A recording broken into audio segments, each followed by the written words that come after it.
মই সৰুৰ পৰা উৎপত্তি আৰু মোক নাম আছিলে মানে বেলেগ মোক চম্ভালিবলৈ বিৰাট টান মই মোৰ ছমাহতে খোজ কাঢ়িছো সেইটো এটা অলপ আনকনভেনচনেল কথা এটা ছমাহত খোজ নাকাঢ়ে সাধাৰণতে কোনো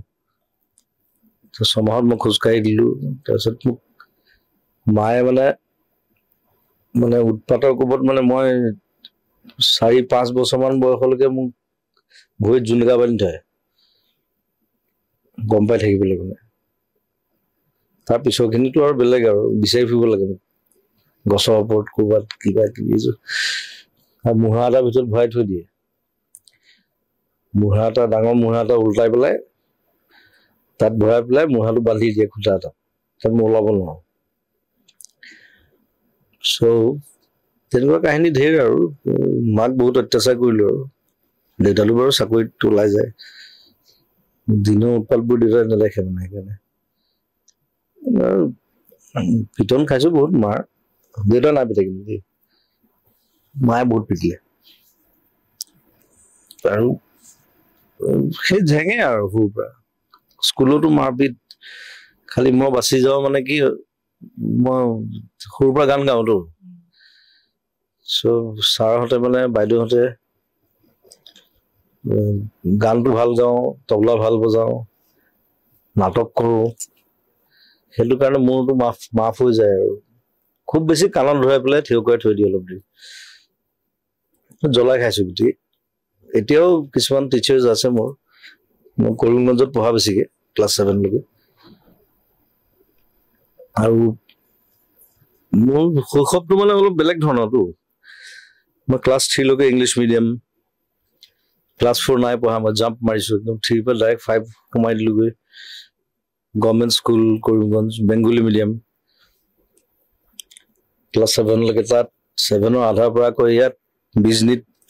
আকৌ অসমীয়া মিডিয়াম তিনিটা লেংগুৱেজত পঢ়িছো সেইকাৰণে তিনিটা লেংগুৱেজে মই ভালকে জানো আৰু তাৰ উপৰি আকৌ সংস্কৃতটো নিজে শিকি ললো সেইটো মোৰ ছাবজেক্ট নাছিলে বাৰু তেতিয়া আমাৰ কম্পালচৰি আছিলে ক্লাছ 7 মানলৈকে থাকে আৰু সংস্কৃত তাৰপিছত এৰি দিব পাৰে মই এৰি দিলো বাৰু কিন্তু দেউতাই যিহেতু সংস্কৃত পঢ়ে ময়ো পঢ়ো আৰু তাৰপিছত আৰু কলেজত আহি আকৌ ইংলিছ মিডিয়াম মিডিয়াম চেঞ্জ হৈ তাৰপিছত বেলেগ হৈ থাকিলো মানুহটো কলেজটো বাৰু মই আধাতে এৰি দিলো ড্ৰপ আউট জেংটো আৰু এতিয়া ইমান প্ৰগ্ৰেম কৰাৰ পিছত বহুত জেগাত বহুত জেং হৈছে মাৰপিট হৈছে কাজিয়া হৈছে পুলিচ আহিবলগীয়া হৈছে কিবা হৈছে আৰু আমাৰতো গেং থাকে ন গোটেইটো মস্ত এটা গেং 40-50টা মানুহ চবে লাগি দিয়ে কেতিয়াবা আকৌ মই জেং ঠাণ্ডা কৰিবলগীয়া হয় আৰু পুলিচ বিলাক থাকে বাৰু পুলিচ সকল আৰু এতিয়া কথাটো অলপ বেলেগ এতিয়াৰ বেছিভাগ DSP SP মোতকে সৰু বয়সত নতুন যিবিলাক আছে মোৰ নিজৰ ভাইটিটোৱে DSP এডিশ্যনেল SP তাৰ নাম সন্দীপন গাৰ্গ সি বকত পোষ্টিং আছিলে গোটেইবোৰ আহে লগ পাওঁ এতিয়া ইমান জেংটো অলপ কম একদম সময়ত যাওঁ ষ্টেজত উঠো নামি মই ৰৈ নাথাকো গুচি আহো আগতে অলপ বেলেগ আছিলে কথাটো আগতে মানে অকমান আৰ্টিষ্টৰ ওপৰত টৰ্চাৰ এটাও আছিলে যে গোটেই ৰাতি গাব লাগিব 3টা বজালৈকে গাব লাগিব সেইবিলাক ডিমাণ্ড নাছিলে অলপ কিছুমান মানুহ থাকে ন তেনেকুৱা যে 3টা বজালৈকে কিলে গাম মই লাগি দিওঁ মোৰ প্ৰথম কাজিয়া হৈছে তিনচুকীয়াত বিহু গাবলৈ গ'লে মোক মই তেতিয়া বিহু গোৱাই নাই এইটো 94 কথা বিহু মই 96-97 মানৰ পৰা গাইছো মই কৈছো মই বিহু ছিংগাৰ নহয় আৰু মই বিহু গোৱা নাই কাৰণ মই নাগাওঁ সেইটো লৈ কাজিয়া হুলস্থুল মানে তাৰপিছত 97 মানৰ পৰা বিহু আৰম্ভ কৰিলো তাৰপিছত বস্তুটো বেলেগ হৈ গ'ল সেই কিছুমান সৰু সৰু কথা থাকে আৰু মানুহৰ ডিমাণ্ড মানুহৰ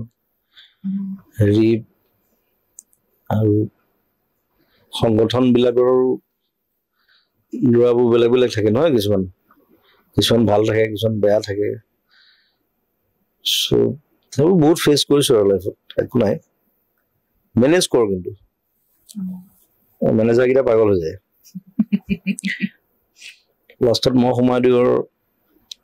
বুজাই দিলে বুজি যায়, একো নাই, ৰিগ্ৰেট নাই একো। কিন্তু জেং বহুত হৈছে, বহুত জেং মাৰপিট হৈছে। এইমাত্ৰ এবাৰ কৈছিলো ডকাইতৰ লগত কাজিয়া লাগিছিলে লংকাত,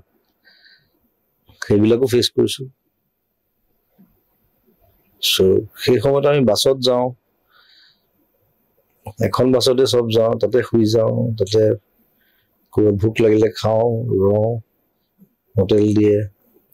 ক'ৰবাত ভাল হোটেলো নিদিয়ে, তেনেকুৱাও ফেচ কৰিছো। সেইটো লৈ আকৌ জেং। আৰু তেতিয়া এতিয়াতো বহুত চব জেগাতে ধুনীয়া ধুনীয়া হোটেল হৈ গ'ল ন, তেতিয়া ইমান নাছিলে। গতিকে একমোডেশ্যনটো অকমান ক'ৰবাত খেলি মেলি হয় আৰু। কো ছিংগাৰ থাকে, ছোৱালী ছিংগাৰ থাকে। মই চবকে চাই থাকো দেই, মানে মই এনেকুৱা নহয় যে মই গ'লো হোটেলত গৈ সোমালো, মই শুই থাকিলো, মোৰ সেইটো নহয়। কোনে খাইছে, মই এতিয়াও যিখন প্ৰগ্ৰেমত যাওঁ মই আগতে সুধো খানাটো ক'ত খাব, কাৰণ চবেই খাব লাগিব, 40টা 50টা মানুহ খাব লাগিব, সেইটো আগতে ফিক্স কৰি দিওঁ। এতিয়া যিবিলাক নতুন নতুন ৰিজৰ্ট আছে, কিবা আছে, ফোন কৰি দিয়া হয়, তাহাঁতে বনাই থৈ দিয়ে 50টা 60টা মানুহৰ খানা। প্ৰগ্ৰেম শেষ হ'ল, আহিলে সেইটো য'ত প্ৰগ্ৰেম হয় তাত নাখাওঁ, খালি তাত খালে মানে ভিৰটো বেছি হৈ যায়। সেইকাৰণে প্ৰগ্ৰেম শেষ কৰি লাহেকে ওলাই আহো, আহি মানে এতিয়া মেনেজমেণ্টটো ষ্ট্ৰং আৰু ইটছ ভেৰি প্ৰপাৰ। প্ৰথম চবৰে খেলি মেলি থাকে, উপায় নাই।